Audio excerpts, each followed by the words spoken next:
toutes, premier fichier vidéo pour la correction de l'exercice qui se trouve en bas de la page 9.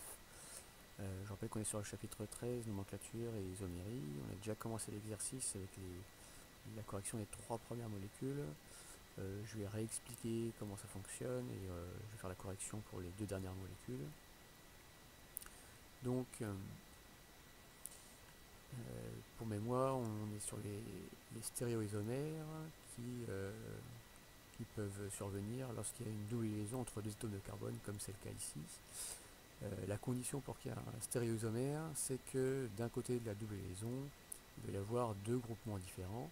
Sur cette molécule-ci, par exemple, de ce côté-ci, un groupement éthyle avec 2 atomes de carbone, alors que là, il y a un atome d'hydrogène, même si le masqué est bien présent, puisque je rappelle que chaque atome de carbone possède 4 liaisons. De ce côté-ci, en revanche, on a un atome d'hydrogène et un deuxième atome d'hydrogène. On a donc la même chose, et donc il n'y a pas de stéréoisomère. Sur cette molécule-ci, de chaque côté de la double liaison, on a des groupements différents. Ici, un groupement méthyle et un atome d'hydrogène.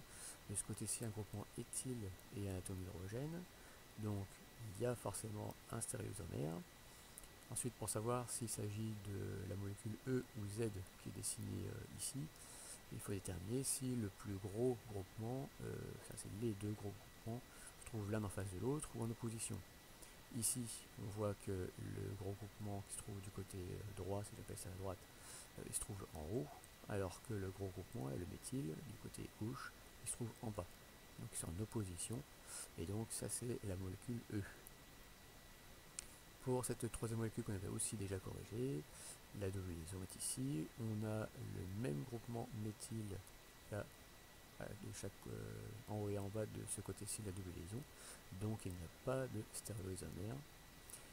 Pour cette molécule que je n'ai pas corrigée en revanche, on a donc ici un groupement méthyle, ici un atome d'hydrogène différent. Ici on a un groupement méthyle, un groupement éthyle qui sont différents. Cette molécule présente donc un stéréoisomère. Pour savoir si c'est le E ou le Z, on regarde le gros groupement à gauche, il se trouve du côté bas, et à droite, il se trouve du côté haut. Donc, ils sont en opposition, c'est le stéréoisomère E. Et enfin, pour terminer, sur cette molécule-ci, la double liaison, si j'estime que ça c'est le côté droit et ça c'est le côté gauche, on a donc ici un groupement éthyle et un méthyle différent. Ici un groupement propyle, 3 atomes de carbone, et ici un atome d'hydrogène. Donc là aussi c'est différent, il y a un stéréoisomère. Le gros groupement c'est l'éthyle, non, ici l'éthyle de ce côté-ci, et ici le propyle. Ils sont l'un en face de l'autre, il s'agit donc du stéréoisomère Z.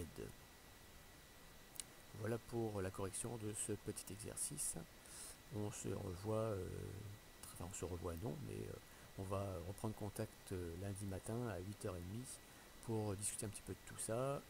N'hésitez pas à aller voir la correction des autres exercices pour essayer de comprendre ce qui s'est éventuellement mal passé. Voilà, à bientôt.